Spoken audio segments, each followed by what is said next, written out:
Hi, and welcome back to this tutorial series on FastAPI and HTMX. In the last episode, we set up some CSS to make our simple social media site look a little bit better. In this episode, we'll start logging in our users. We'll set up a login screen. We'll also set up a sign-up page for our users, and then we'll also set up the security so that our users can log in into our application and then get a session going where they can stay logged in and then get access to the resources that they are privileged to on our database. So let's get started. So here we have our code pulled up. So what we'll need to do for the next step is, right now in our database, all we currently have is just this post right here. And but what we'll need is actually a users table next. That way our users can have in their username, then we'll pull in we'll look up their username in that table, and then authenticate their password against what's in there. So let's go ahead and create a new migration file to set that up. So we'll call this step2.create users table.sql. So we'll only go here and create a table called users. And on here, we're going to have a few fields. So the first one is we're going to have a field called the user ID. This is going to be an integer, and this is going to be the primary key. The next one we'll have is a username, and this is going to be text. Our next one is going to be our assault, and this is also going to be text.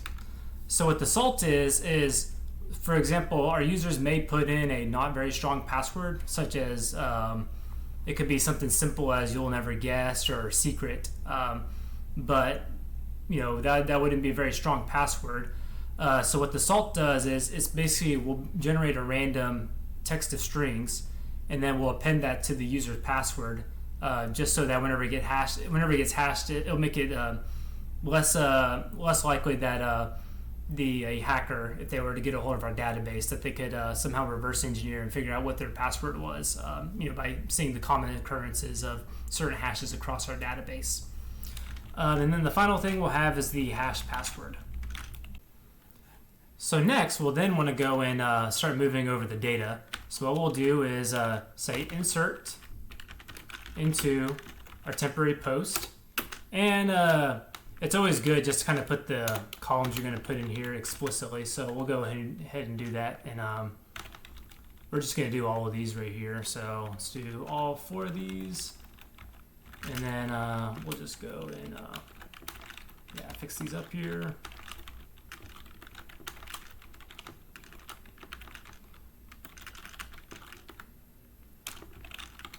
And then we'll want to put in the we'll just do a subquery, so we'll do select star from our current table post.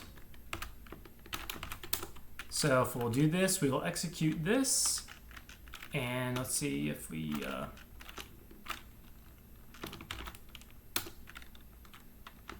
and I need to drop the table because it already exists. So let me just do that here. Okay. Now let's go back, run it here, and we can see we ran it. So now if we go onto our database here, and let me pull this up, refresh it, you'll see we now have a table for temporary post. And if we view it, we'll get the exact same data that was in our original table. So now we move this over, and I'm going to go ahead and drop that table again, just so I can keep working off this file here. So now the next thing we'll want to do is we'll need to drop our table post. So that'll drop that table, and then we'll go ahead and recreate it here. So let's just copy this line of code here again. So now that we've updated our database, let's go back and start creating some methods in our Python functions so that we can update, create users, and then pull the username with their assault and their password. So the first thing we'll want to do is go back and we'll want to go back to our models here. So I'll exit out of these guys here. So on our models here, we'll make a new model definition. So we'll make a new class called user, which will inherit from our base model. And then again, we'll put the first argument will be the username, type string, and then the password. Again, type string. So let's go back to our apps and let's go to our root, and let's make a new one for getting the user. So we'll say, actually we'll make one for adding a user. app.post / sign up, and I'll do async definition add a user. And what's going to take as an argument, it's going to take a user type user. And again, we'll need to go back and import our user into our definition here. So from our models, we want to import the user that we just created. So we have that. So the only thing now is we need to go back here and say, okay, so what do we expect them whenever we add the user? We're again going to need to make a new method. So we'll have to make a method that the first thing we'll want to do is we'll want to generate a salt for the new user. The next thing we'll want to do is we'll want to go through and hash their password, hash the user's password, so that we don't directly save their password into the database as plain text. We'll hash it. And then finally, we'll update the database. So first thing we'll want to do is generate a salt for the user. So let's go ahead and do that. In order to do this, what I'm going to import here is from secrets. We'll want to import, we'll want to do a token hex. So we'll do token hex. So secrets, token hex. So we'll say the salt for this user is equal to token hex. And we'll do it for how many integers? We'll do it for hex int. We'll say it's equal to 15. Hex int. So that'll get us our salt. And I believe this returns back a string, or does it return back bytes? Yeah, so I think this returns back a string. Yeah, random text string in hexadecimal. Okay. So then we'll want to hash the user's password. So from that one, we're going to import another package. So we'll say from passlib import, and it's called, let's see, it is called, sorry, import from passlib.hash import, and we'll want to import, we'll do pbkdf2 SHA-256 as our hasher. And you'll see this passlib is actually not installed yet, so let's go ahead and install pip install passlib. Install passlib. All right, so now we'll want to go here and hash the user's password. So we'll say pb.hash. And what do we want to hash? We want to hash the user.password. Their password, correct? So this will be their hash password. Let's go to that. And then we have everything that we need. So now I'm actually going to go back and create a new model for our actually salted hashed model here. So we'll say class user hashed. And again, this will be a base model. And on this one, we're going to include again a username, which is going to be a string, a salt, which is going to be a string, and a hash password, which again will also be a string. So let's go back here and make sure we can import this here.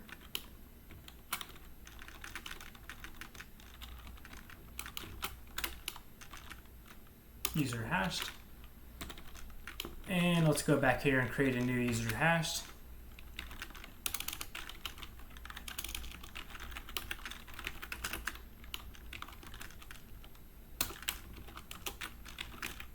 Username is equal to username.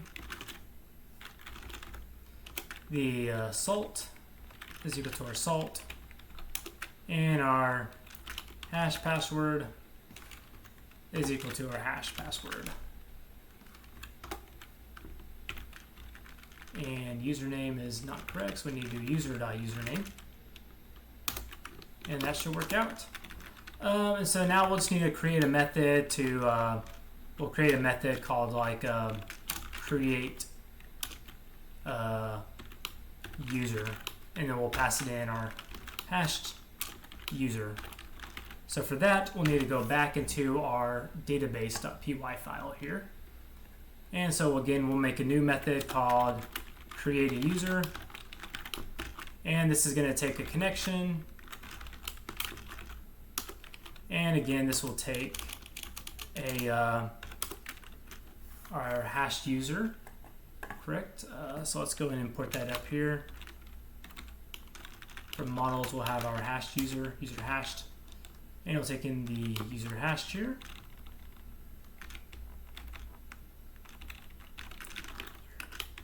User hashed. And then there's nothing we're going to return here, so we'll just say, or we'll return a boolean like the other one, and just say, we'll do bool. Okay, so we'll get our cursor is equal to connection.cursor. And again, we'll go and execute cursor.execute.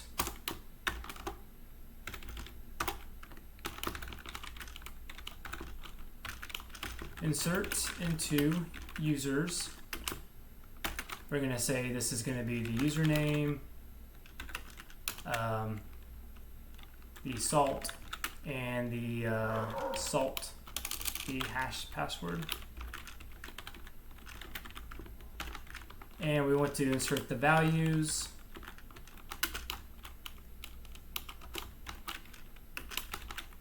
of username, salt, and again our hash password. Okay, and so that will be our query. And then we'll just need to dump in our model. So we'll say our user.model dump. And that should take care of that. And then we'll just return true to let it know that it executed correctly.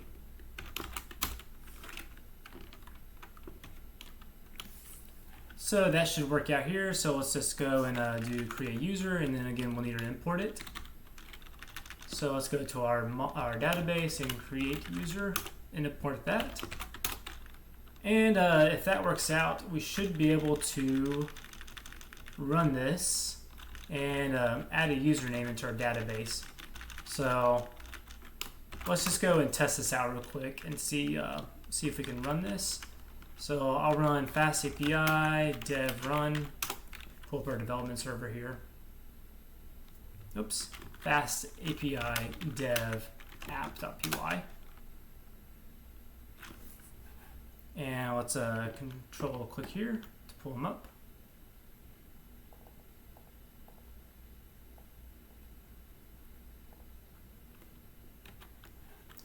Okay, so here's our social media, but actually we'll want to go through and let's just pull in the docs real quick.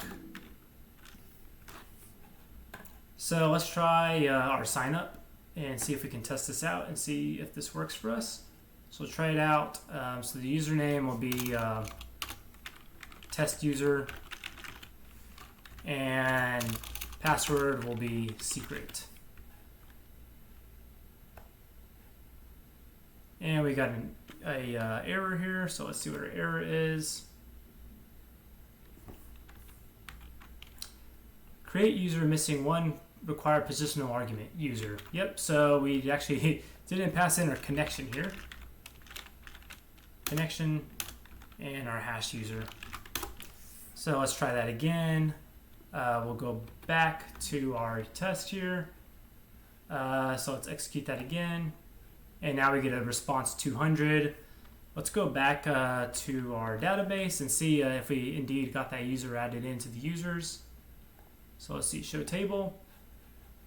And let's see, the user is not showing up here, so we're still missing something. Database, create a user. Oh, and yeah, so we'll actually need to, yeah, so we need to go back and execute this, and then also on top of it, we'll need to take our connection and commit it. So we'll do connection dot commit to commit that change. So let's try that one more time and see if that works again. Get a response 200, so that's good. And let's see, show the table. And now we can see we get our username, test user, we get the salt for the username, and we get the hash password. And I forgot, we put the hash password in here, but we've actually forgot to add the salt to it. So actually we need to go back here and on our username, before we hash here, we actually need to add the salt to our username. So we'll do username.password plus the salt. So that's actually what we needed to do. So yeah, let's go put that in here and just verify that works. One more time, make sure we don't get any more errors.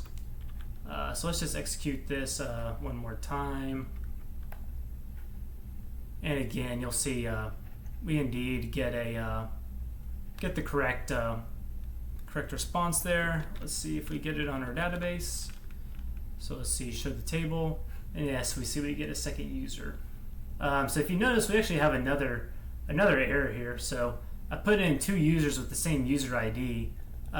So actually, we're going to need to go do another database migration because we can only have a unique usernames in the table here. Otherwise, when we go and pull it up later, we're not going to get one unique value. So let's go and fix that next.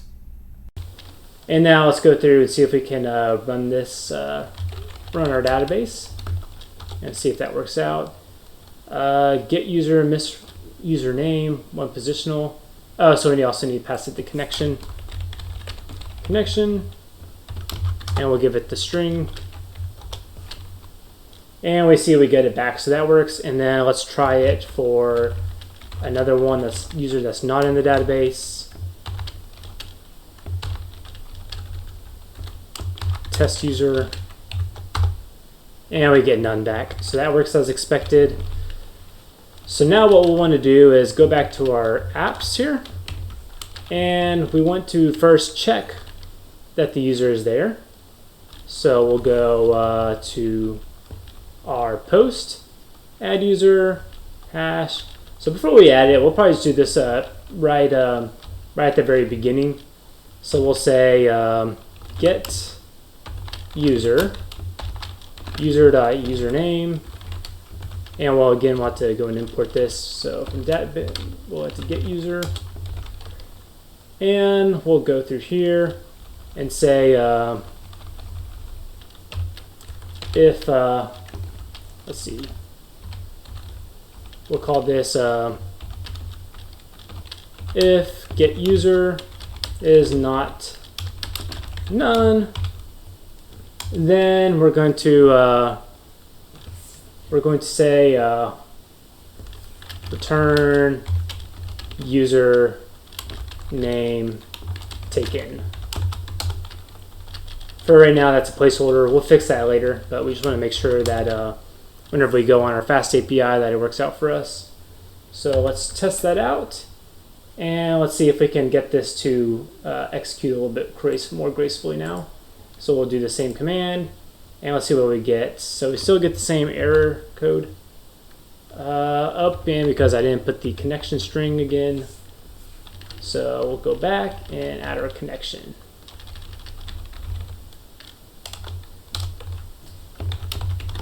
And let's test that out again and see if it executes more gracefully. And we get the username taken. So now at least we're not getting the 500 error code. Whenever we'll have an HTML response from this method, but for right now we'll use this. We'll address that later. So now that we have this, we'll go and start making the user interface for this. So let's go into our templates, and we'll do a sign up.html.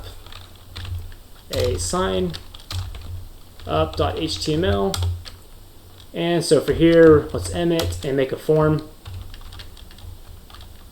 So we'll say this will be our H1 sign up for simple social media. And now let's make our form. And we'll say label for equals username,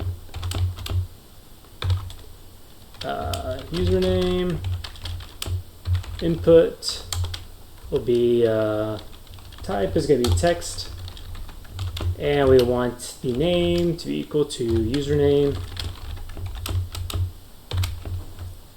and then we'll go and repeat this for the password.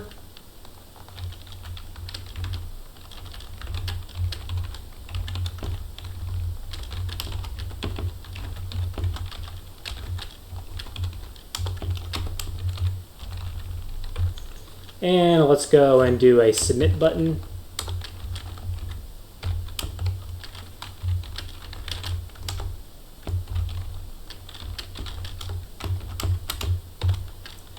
And let's go and change the default action. So we'll say action, and we're going to go to the /post, or let's see what's our. We want to go to this one. So yeah, we'll go to sign up. And we want our method to be equal to a post method on here. So let's see if we can use this to get our post method. So let's go here and go to our simple social media site. And we're going to want to go to sign up, right? So let's go to sign up. And let's put our user as a test user. And password will be secret. Submit. Okay, not now. And let's see. So, yep, we got it. Looks like we got it. Let's see. Let's see on our scratchpad. Unprocessable entity. Okay, so let's see. Oh, because we're expecting JSON data. So let's go back here. And actually, let's go, instead of doing JSON data, let's go and do form data on here. So we'll see we get an unprocessable entity here. So the reason this happened was because our FastAPI is currently expecting JSON data, but we sent it form data. So let's go and fix this up, and we'll actually take form data here instead of a JSON request, just to show how that works. So what we need to do is we need to import form here, and then we need to import typing from annotated from typing. And they kind of give like an example here. It's almost exactly what we need. So we'll go back and we'll implement this. So we'll go and import form. And from typing, let's import annotated.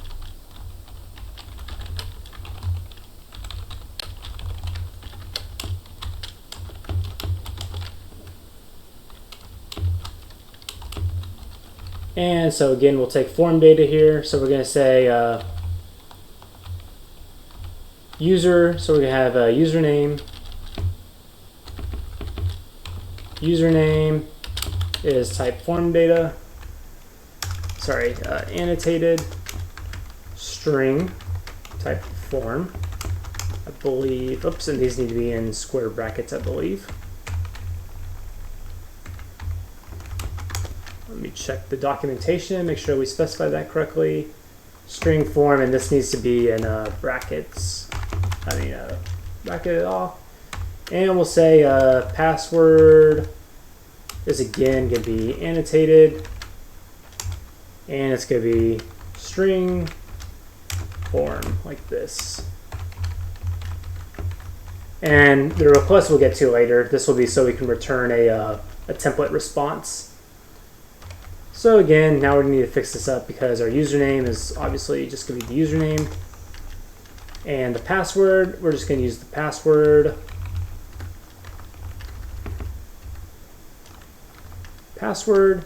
And then we can just make our user hash directly from the form data. Username, our salt, and our hash password, and then create the user. So let's see if we can try that again. So let's go back here and refresh this.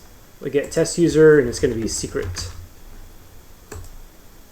And we get null, which is what we expected because we didn't actually return anything. So let's see if we got any errors. We got an OK message on the post. And let's go back and check our code. And we should be able to see it on our database now that that user got added. So let's open up our database. And let's see if we can see if that user got added. And we can see test user got added. And you can't see the password, but we use secret. So we got the hash of it here. So now we have that. So what do we need to do? Well, we just need to return the login template.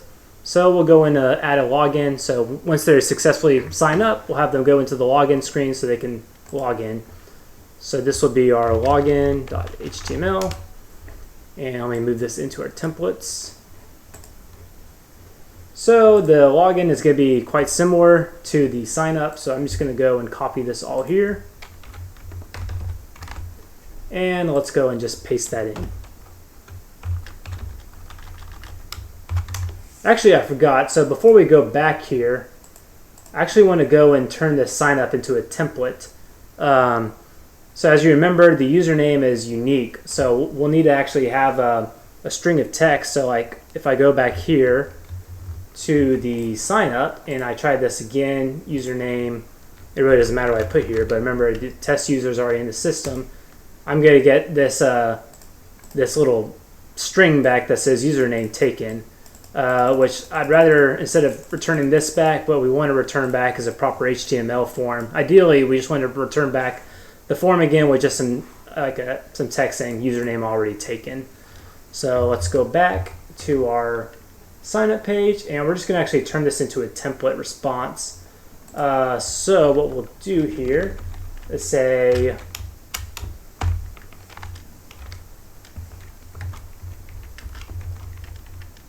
if taken,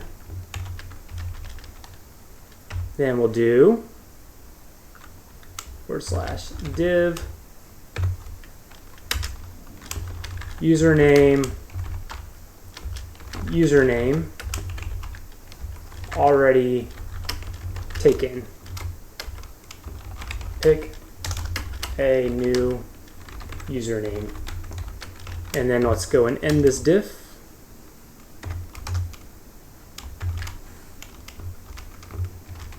End if. So this will be our template response. So let's go back to our app. And instead of just returning a string, we'll actually return that template response here. So return templates dot template response / request is going to be equal to request. We're going to go back to our signup.html, and our context now is actually going to be, we're going to have our context be a dictionary where taken is equal to true, and let's see, if taken, say if taken is equal to true, then username, and our username is going to be the username.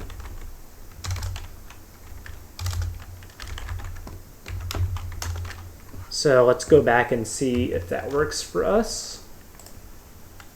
So let's try that again. Secret, submit, and we got an internal error because I probably messed something up. Template not found, signup.html. So let's see, let's give it the correct root. So we want to go to /signup.html. So we'll go back and let's try if we can do that again. Secret, username already taken, pick a new one. So that works out, that's what we wanted. And then now we just need to go back to the other arm of our if statement and return the login template. So once we're done with here, we want to return another template dot template response request, and we want to do our login.html, and our context for now we'll just leave it blank. And let's go into our login.html, and we'll just change this h1 so that we know it's a login instead of a sign up tag, and we'll say this is a login to simple social media. So let's go back, log in a new user, test user 2, and again we can just use secret, submit the query, and now we see we are in login page. So we're almost there, so now we just need to implement this method, which basically allows us to log in to our social media site and go back to the home page we originally had with the proper authentication.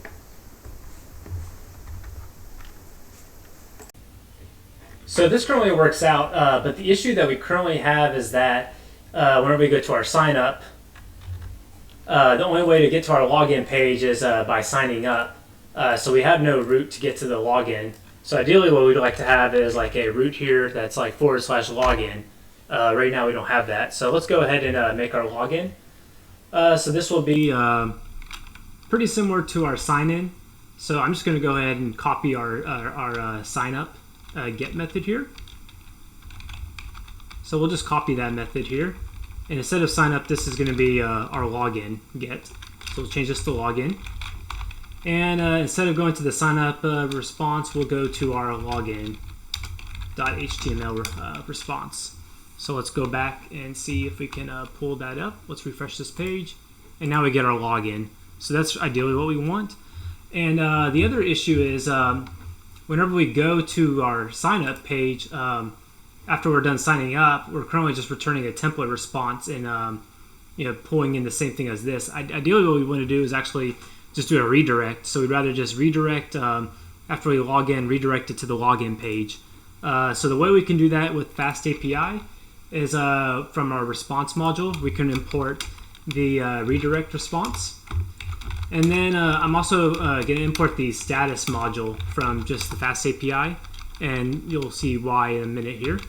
So let's go, instead of returning this template response, we're going to return a redirect response. And we want this to go to our login. And the status code we want to give it is a status code dot, and we want to give it a 303C other.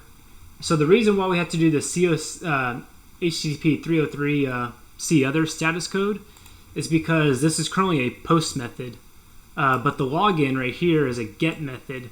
So if we just leave it as a post method, we'll get an error because our post login route currently isn't a valid route.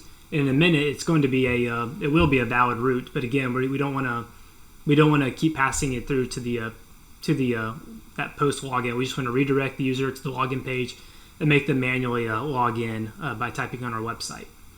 So let's go delete this line here, and let's verify that whenever we go to our sign up page, we're redirected to the login page. So let's just give it another test user, give it a secret password, and we get redirected to the login, which is what we wanted. So that's perfect. So now we can start working on our login. So again, we see that on our login, instead of going to the sign up action, we're going to go to a login method. It's going to be post, and it's basically going to be the same thing as what we had on the sign up method. It'll just be a little bit different. So again, I'm just going to go and copy this sign up method here, and we're just going to kind of change it up. So we're still going to do the same thing. Instead of get the user though, it's not none. We want to check that the user, so really we're going to have an error here. So if the user is none, this is an error. Because at this point we're trying to log in, so the user should be in the database. So if we say, okay, the user is none, we're again going to want to do a template response. So let's call this login.html. And our context here is going to be incorrect. Let's call this incorrect. Incorrect is true. And under incorrect, we're going to say, that's basically all we're going to do. We'll just have a message that goes to the user saying that that was the incorrect credentials, either password or either incorrect password or username was given.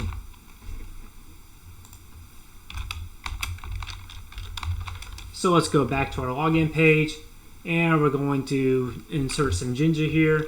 So above this, we'll do our Jinja template. So again, we'll do a if statement, an if. Let's do our end if.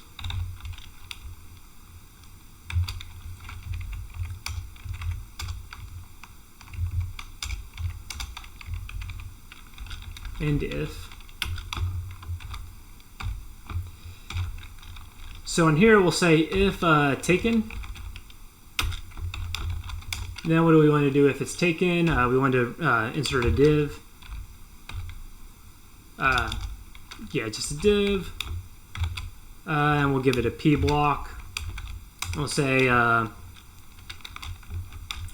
username incorrect, incorrect username or password. So let's go back to our login and see if we just give in a kind of a nonsense username. Let's see what we get back here. Let's see, we got a redirect, but we didn't get the Jinja to show up correctly. We got an HTTP OK. So let's figure out what happened here. Let's see, go back to our app. User is none.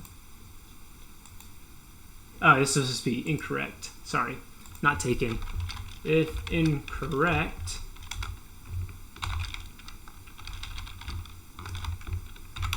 and let's try that again. Type in some gibberish here. Method not allowed. So we got an error here. Let's see, if we try to post to the login, method not allowed. Let's see here. And app. Oh, that's because we don't have the, let's see, wait, the post method. Post, login. And I didn't rename this to login, so let's rename this to login. And I'll go back, and we'll try that again. So here's our login. And we'll just give it some nonsense here. And we get our incorrect username or password to show up. So we're good on that. Let's go back. And so the next thing we want to do is, again, check the password. So here what we want to do is we don't need to create a salt. We just need to get the salt. So here we're actually just going to say this and say this is equal to the user. is equal to get user. And then we'll go here, and instead say here, we'll say if user is none. And then we want to check their password versus the salted password.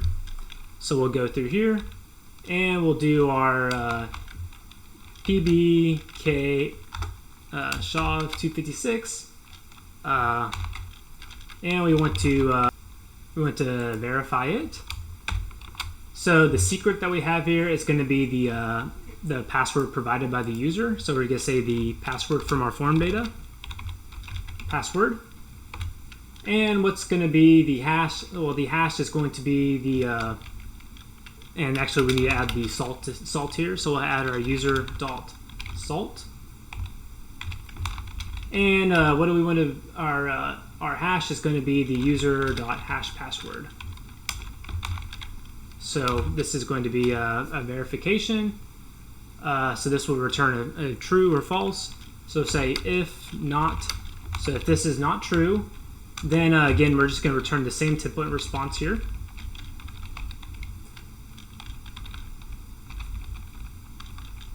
And actually, we can probably just consolidate this into one if statement. So let's just go and put this up here, and we'll just call this a variable correct password.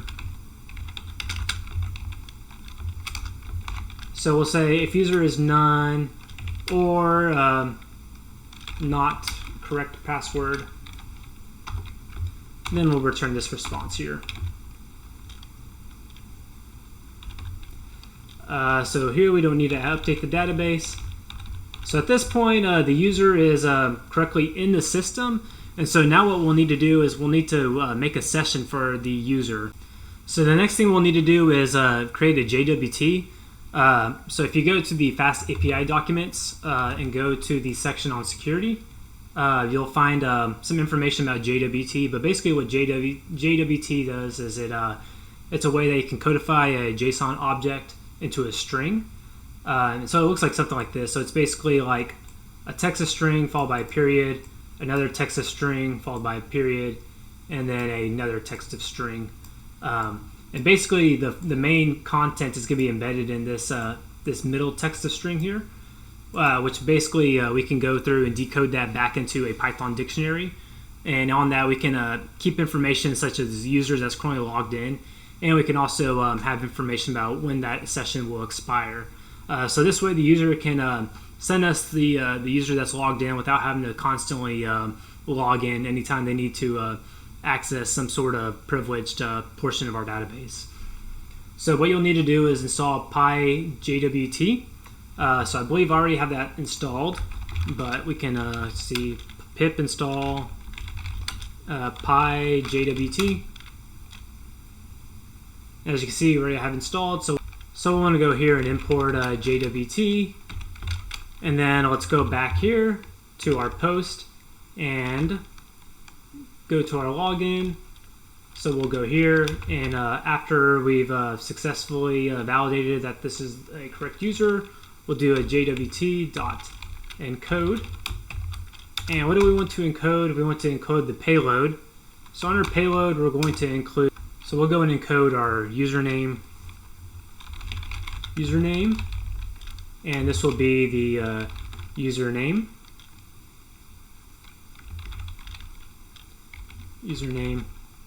and we'll give it the user ID, which will be the user dot, and I think the user, yeah, so this user actually doesn't have the username on it. So we'll want to get the username as well, just because everything in our databases we're referring to the user ID and not the username. So let's go back to our user here, and on our user hashed, let's create another one called class user hashed indexed, and this will inherit from our user hashed, and we'll give it the user ID, which is an int.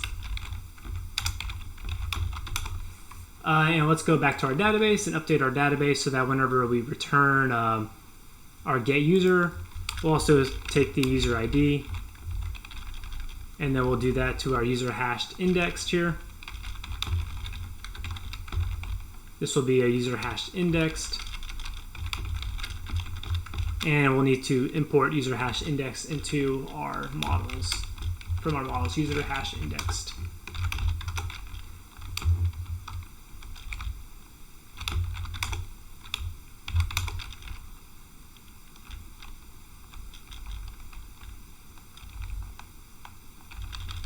And let's see, user hash index. So we misspelled it here, user hash index. User hash index. Okay, and let's go back to our app roots here.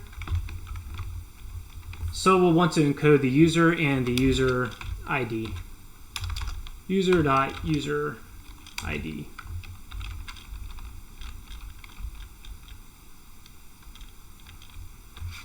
And let's make sure this is showing that this shows a user index hash. Okay, so that's what we want to encode. So this will be our token.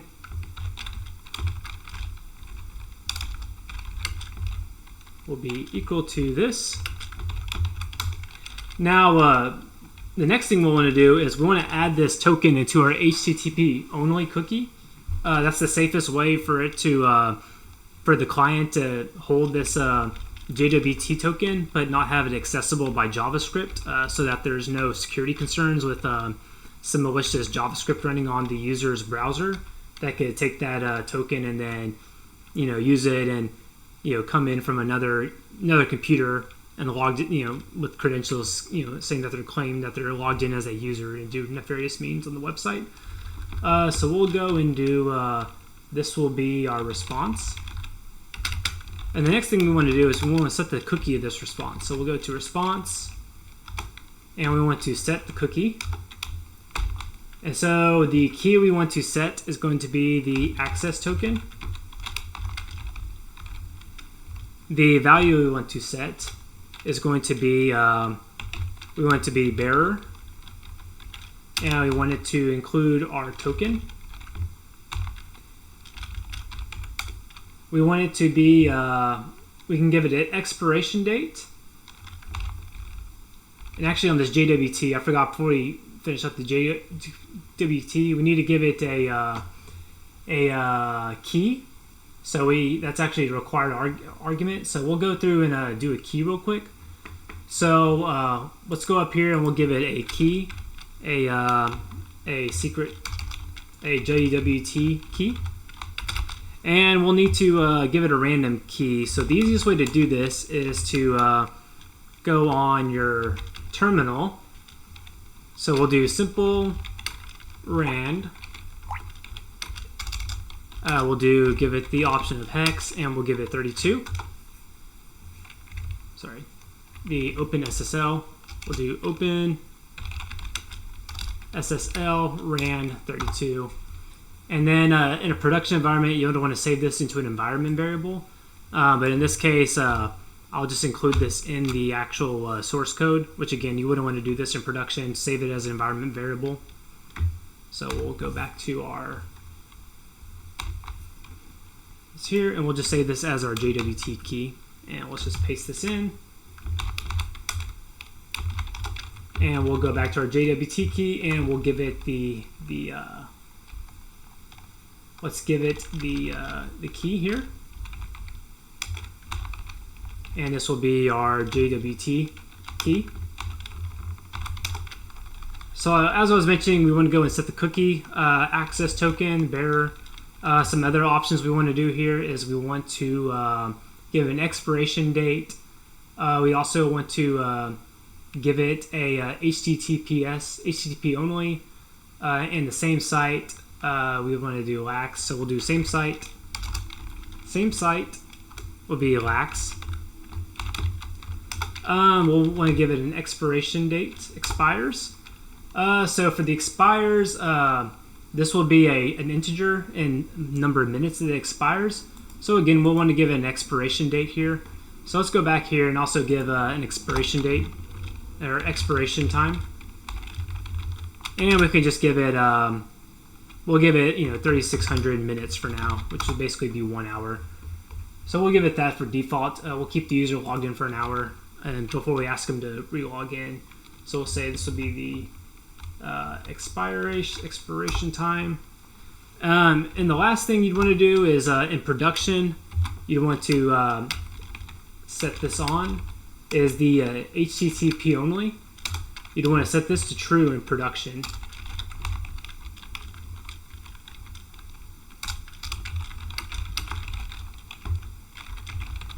But since we are not in production,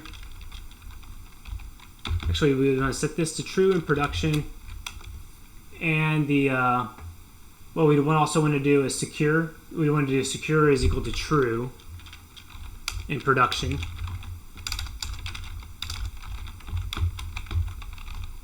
So set the secure flag to true in production. But in this case, since we're not going to have a secure connection, we don't have an HTTP connection in our development environment, we'll just comment this out for now. But if you were going to deploy this, you would want to set this to true to show that it should only come through an HTTPS connection. So this is what we need to do, and then we can finally return the response to our user. So I think that should be all we need to do. So let's see if we can log in the user that we had. So I believe we had a test user, and let's give it the secret, and let's see if this works. And let's see what we came up here. So we got an OK, we got a redirection and an OK. But the thing is, we redirected to the wrong place. So actually, on this one, we don't want to redirect to the login. We actually just want to redirect to the main page. So we can try logging in again and verify we get redirected to the main page instead. So let's try again with the test user, and we'll give it the password. And actually we didn't, let me make sure, I don't think we got a stale page here. Got our secret. Let's see, did I not save the change? Let's see, login. Oops, I put it on the wrong one. This is supposed to redirect to login, but this right here should redirect to our home page. Now if we try this out, we'll see we should get the proper reconnection. Let me just refresh this to make sure it's not stale. And we get a redirect to our main page here. So now that we're on our main page, we should be able to access that cookie and use it to determine which user we're currently logged in as. So we'll want to do that on our post method here. So what we'll want to do is we want to get a security login. So we'll do go from here, and we'll do from FastAPI.security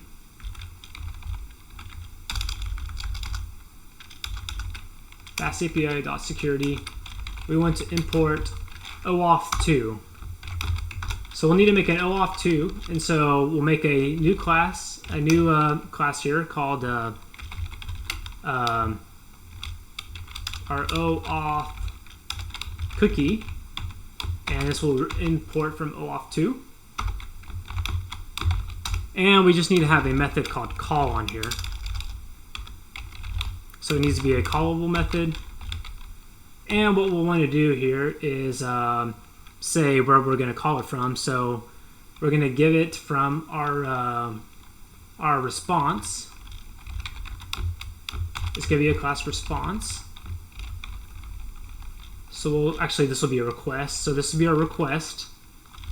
We'll get the request, type request here.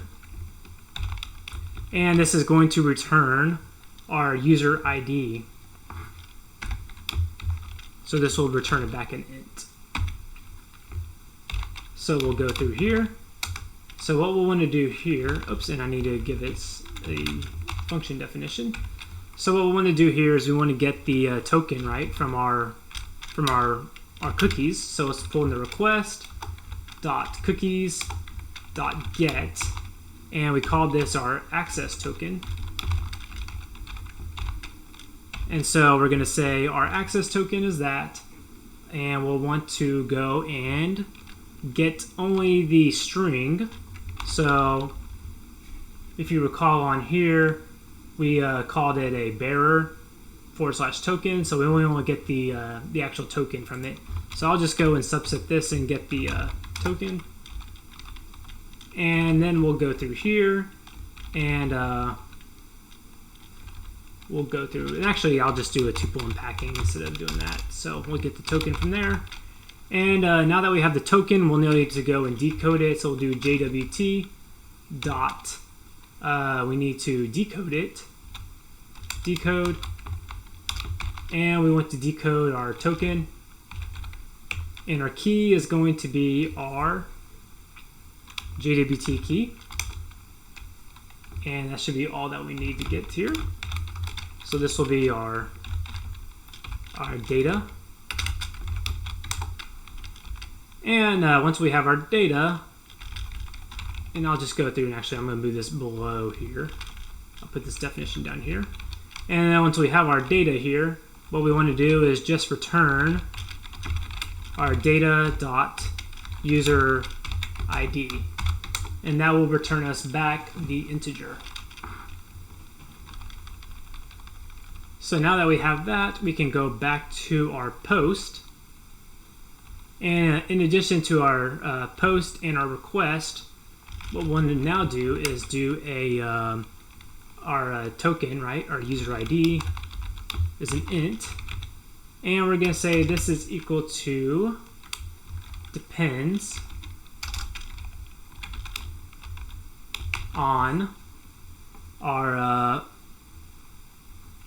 and actually we need to call import depends first. So from FastAPI we need to import depends, and actually we need to instantiate this class as well.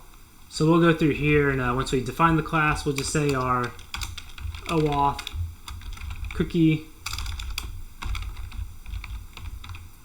and we'll just give it a OAuth cookie class.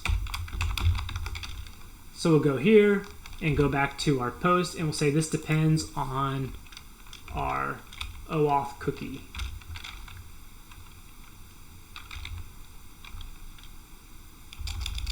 OAuth cookie. So this will be our user ID. And so now we can just get our user ID directly from the cookie. So we should, in theory, not have to use this global user ID here. So let's go back and see if we can actually make this post. So this is going to be post from test user. This is a test post. And looks like that didn't go through. So we got too many values to unpack. Oh, because we need to call a split method on here. So yeah, it's actually just one string here. So we want to do this, and we want to split it. So let's try that again, and let's see if we can do that again. And it looks like we got another error. So we need to give it the algorithms when calling decode. So I guess that doesn't do it by default on the decode. So let's see, the algorithm we gave it by default for the encode was HS256. So let's just go up here and say that the algorithm is equal to HS256. And we'll say decode token. See, that's the third positional algorithm. So we'll say is algorithm. And it says it takes a list of strings, so I'm not sure how strict that is, but we'll just go ahead and wrap this inside of a list just in case. And just to make sure that we're proper, we'll go through here, and on our whenever we encode it, we'll just explicitly call out what algorithm we're using. So we'll say algorithm will be our algorithm. Okay, so let's go back here and see if we can test it out. So we got that looked like it went through. So let's verify on our database if indeed that correctly identified the correct user. So we'll go back to our user table here, show the table. So the test user is user ID 1. And let's see, yep, so that showed up in user 1. So let's go and prove this out. So let's log in as user 2 real quick and just verify we can make a post from user 2. So let's go into the / login. We'll sign up as test user 2. And let's use our password here. So now we're logged in as test user 2. This should be a post from user 2. This is another test post. It went through. Let's go back to our database and confirm that indeed that we are now showing from user ID 2. And indeed we can see the user ID for this post was user 2. So it looks like we got the authentication and session pulled up correctly.